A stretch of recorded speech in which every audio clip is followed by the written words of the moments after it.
তৃণমূলের দুর্নীতির শেষ নেই। প্রতিদিনই খবরের শিরোনামে থাকছে নেতাদের নানা অরাজকতার খবর। চাকরি, বালি, রেশন, কয়লা, ত্রাণের পর ওষুধ চুরি। তৃণমূল সরকারের নীতিটাই ছিল কি দুর্নীতি? জীবনদায়ী ওষুধ নিয়েও স্ক্যাম তৃণমূল কংগ্রেসের। উল্লেখ্য, পালাবদলের 1 মাসের মধ্যে দুর্নীতির দায়ে একাধিক তৃণমূল নেতা গ্রেফতার। কোথাও মাটি খুঁড়তেই বেরিয়ে আসছে থরে থরে সাজানো 500 টাকার বান্ডিল, মাটির নিচে ট্রলি ব্যাগ ভর্তি টাকা আর সোনা জমানো।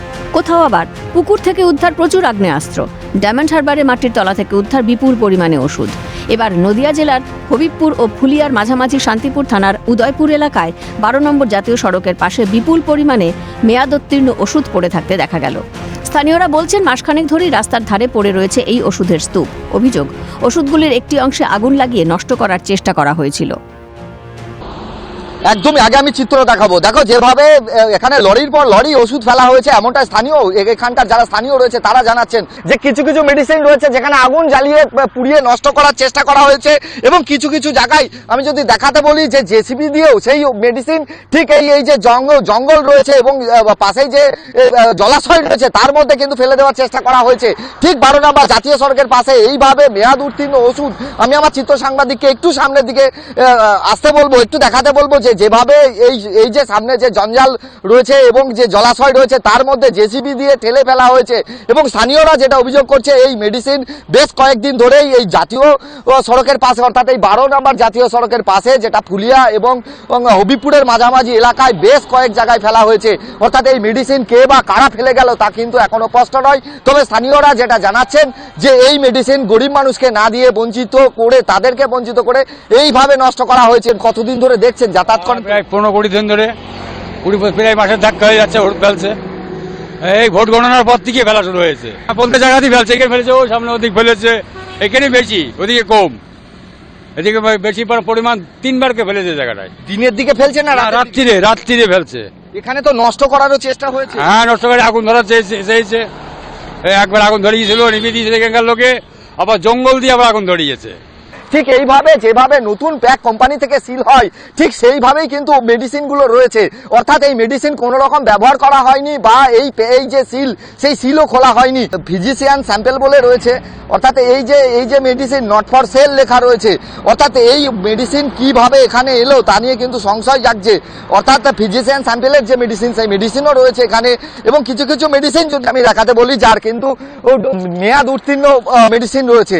আমি যদি একটু দেখাই জুম করে, এখানে কিন্তু মেডিসিন 2016 তৈরি হয়েছে এবং 2018-তে এর এক্সপায়ার ডেট ওভার হয়েছে, অতিক্রান্ত হয়েছে। অর্থাৎ এই যে মেডিসিন এইভাবে কিন্তু পড়ে রয়েছে। তা মাসখানেক হবে। কি কারণে পড়ে রয়েছে কিছু জানতে পেরেছেন না, আপনারা? আমরা এখানে আসা যাওয়া করি, দেখি পড়ে রয়েছে, কখন ফেলে দিয়ে গেছে তাও জানি না। আমরা চাইছি যে এই যে গরিব মানুষের সাহায্য পাচ্ছে না, এই যে ওষুধগুলো নষ্ট হচ্ছে, গরিব মানুষের তো সাহায্যের জন্য তো করা ওষুধগুলো সরকারি সাপ্লাই ওষুধ, তো তারাই তো পাচ্ছে না। এই যে সব পয়সার বিনিময়ে লুকিয়ে রেখে দিয়ে এখন সব ফেলে দিচ্ছে মার্কেটে। বাচ্চাদের মেডিসিনের আগের দিন দেখলাম এক গাড়ি হচ্ছে পুরো বাচ্চাদের মেডিসিন। কি চাইছেন আপনারা? যে তদন্ত? হ্যাঁ, তদন্ত। রহস্য ঘনীভূত। কে বা কারা এই কাজ করলো তা খুঁজে বের করতে হবে প্রশাসনকে। প্রশাসনের কাছে দোষীদের দৃষ্টান্তমূলক শাস্তির আবেদন ডাক্তার কাজল কৃষ্ণ বণিকের। রহস্য উদ্ঘাটনের জন্য যারা ইনভেস্টিগেশন করেন সেই সমস্ত গোয়েন্দাদের লাগবে। অনেকগুলি প্রশ্ন জড়িত। যারা বলছেন এগিয়ে যান আরো দেখতে পাবেন, তারা জানতেন না, তারা কেন জানেন? ওষুধগুলো কোথাকার? কোন হাসপাতাল, স্বাস্থ্যকেন্দ্র বা বেসরকারি প্রতিষ্ঠান, উৎস আমরা জানি না। স্বভাবতই রহস্য আরো ঘনীভূত হচ্ছে। হঠাৎ করে এতগুলো ওষুধ এক জায়গায় স্তূপীকৃত করে রাখা আছে, এবং যদি যারা বলছেন তাদের কথার সত্যতা স্বীকার করে নেওয়া হয় আরো আছে, তাহলে সেগুলি বা কোথা থেকে এলো? এগুলো নিশ্চয়ই আজকে কয়েক ঘন্টার মধ্যে ফেলা হয়েছে তাও না, এত ওষুধ ফেলতে তো সময়ও লেগেছে। রাতের অন্ধকারে যদি ফেলে থাকেন, এটা কারা করলেন? দিনের বেলায় যদি ফেলেন, তারা কারা করলেন? সবটা মিলে কিন্তু রহস্য বেশ গভীরে আছে বলে মনে হচ্ছে। যারা দুষ্কৃতী তারা তাদের পাপ লাঘব করবার জন্য, নষ্ট করবার জন্য হয়তো পোড়ানোর চেষ্টা করেছিলেন।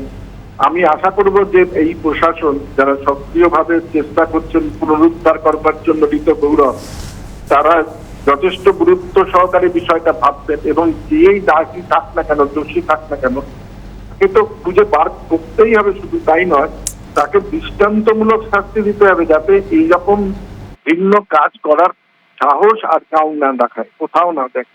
তো এগুলো একটা হসপিটাল সাপ্লাই ওষুধ নয়, কোনো দোকানেরই ওষুধ, যেগুলো দোকানে বিক্রি হওয়ার কথা। তো মেয়াদ উত্তীর্ণ ওষুধ, এটা অ্যাকচুয়ালি প্রাইভেট যারা ওষুধের ব্যবসা করে তাদের কিভাবে এটা এক্সপোজ করতে হয় এটা আমাদের ঠিক জানা নেই। কারণ আমাদের মানে গভর্নমেন্ট হসপিটালের নিয়ম অনুযায়ী এক্সপায়ারি ওষুধ যদি থাকে সেটা আবার আমাদের রিটার্ন করতে হয়, ঠিক আছে।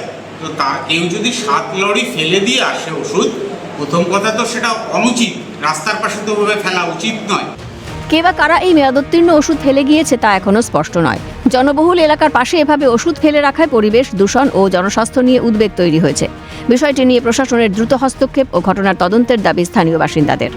মুখ্যমন্ত্রী শুভেন্দু অধিকারীর মন্তব্য, যেদিকে হাত দিচ্ছি সেদিকেই দুর্গন্ধ, মনে হচ্ছে ব্রিগেডকে জেল বানাতে হবে।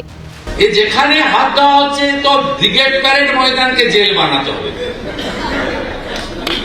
আপনি যেখানে হাত দিচ্ছেন, কেউ আসবেন নবান্নতে, আমার টাইম নিয়ে চা খাওয়াবো আপনাকে, আপনি যেখানে হাত দিবেন সেখান থেকেই পচা দুর্গন্ধ বেরোচ্ছে। অবস্থা এমন পর্যায়েই পৌঁছেছে বলে ধারণা ওয়াকিবহাল মহলের। তবে দুর্নীতি রোধে বিজেপি সরকারের জিরো টলারেন্স দেখছে রাজ্যবাসী। প্রসেনজিৎ বিশ্বাসের রিপোর্ট, ক্যালকাটা নিউজ।